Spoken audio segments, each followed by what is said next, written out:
What's up, YouTube family and Browns fans everywhere? This is Cleveland Football, and I'm your host, Terrence Hudson. All right. Oh man, as far as yesterday, I don't even know where to begin because we pretty much stunk it up in every phase and facet of the game, from offense to defense to special teams to coaching, decision making.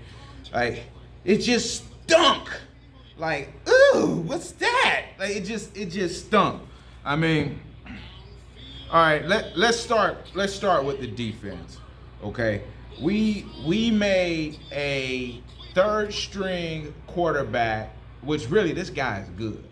He's good. He may have been third string, but he's good, and I think he's playing well for several reasons. This Bailey Zappe, one, there's no pressure. What was the expectation for him? And then on top of that, he can actually play. So he's going out and playing without thinking and hitting the open man.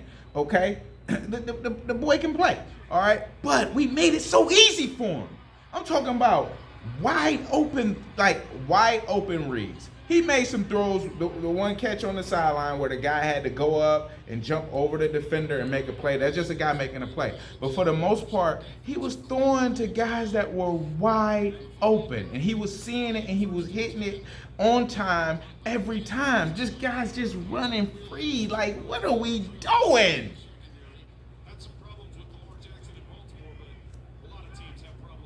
They didn't even have to run. They barely ran for 100 yards. They just picked us apart. Boom, boom, boom. I mean, are we finished or are we done? Like,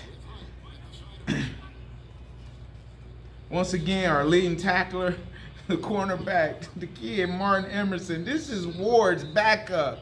I complained last week about Ward being our leading tackler with 9 tackles. We come back again. Our leading tackler on the day is our cornerback, Ward's backup. 6 tackles, leading tackle. Like, we just can't. The big play. We had a couple big plays. Ward made some plays on the sack, the strip sack. But, man, we've allowed the most points in the NFL through 6 weeks. 163. We've allowed the most total points in the NFL, the league.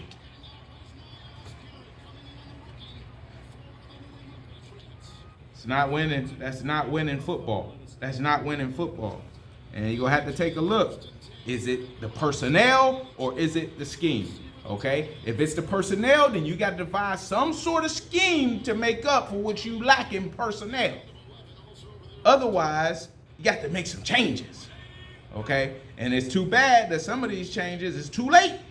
You ain't drafting nobody. You ain't going to get nobody in free agency that's going to make that much of a difference at this point in the season. So you got to do something to figure it out. On offense, what are we doing? The opening play, the interception, that's just a late throw. Like, you can't do that.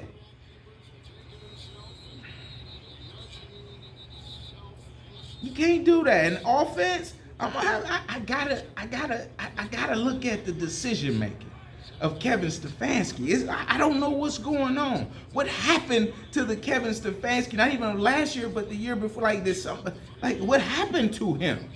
Like, did some sort of host or something take over his body and over his brain? Like, 18 runs to 45 passes? I know we were down, but still, even when the game was still close, we were not running the football. Why not? The looks not called for a run play. How many rushes did between Chubb and Hunt? Like, are we serious? What are we doing? 45 throws? Making 21 of them? That's a question I have to ask. Where is this thought process coming from? What happened to our run the ball, control the ball, play defense? We should still be doing that right now because we don't have that to throw 45 times to who are we throwing to?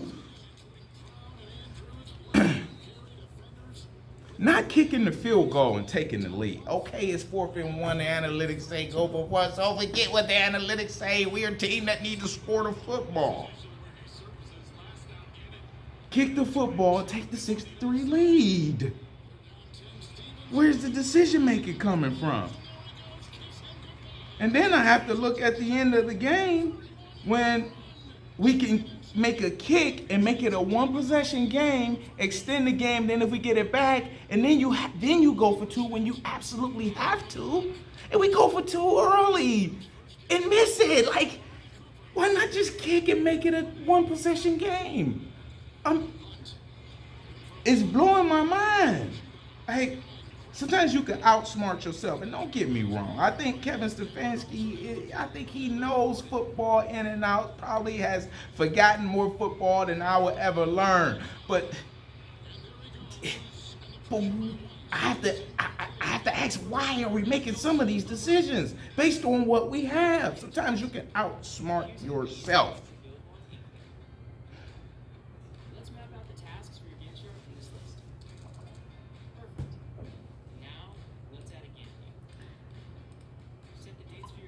But I don't know if this is good or bad, but I had a feeling we're going to be in it for the rest of the year. Based on how the AFC North looks, the whole AFC North look bad. 3-3 and 2-4 with 1 win. Anybody can go. You could go from worst to first within a week. We did it in 2018. We did that. Went from first to worst. Quick click. At least for 1 week. So it's one of those things where you're going to be in it all year. So the fans are going to be, we still in it. And it's just like, okay, is this going to be a slow, painful death? Like, because we always in it, but are we going to make it there? I don't know. I'm trying to figure this thing out. Got another allegation for Watson. We don't know, okay, is this going to be, I just don't know.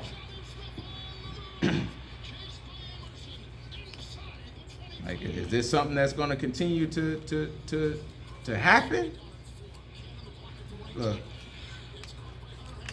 first and foremost, we got to look at the coaching. And you got to say, you got to do better. Got to do better. All right, we can't score the football. Take the points. There's some pressure on the young guy to have to go down and score. Like, come on, man. But this is what I got for you next week. Who do we have?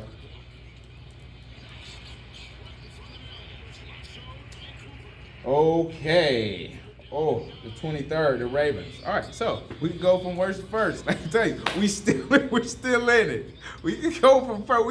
We playing for first place next week. Based on the way the AFC North look, next week we're playing for first place. So all isn't lost. It's just frustrating. It's just frustrating and hard to watch. So you already know it's Ravens week. All right. But this is what I have for you this week. Didn't mean to go this long, but I got so many questions and just like, if you like, hit the like button. Be sure to share, be sure to comment, and be sure to subscribe.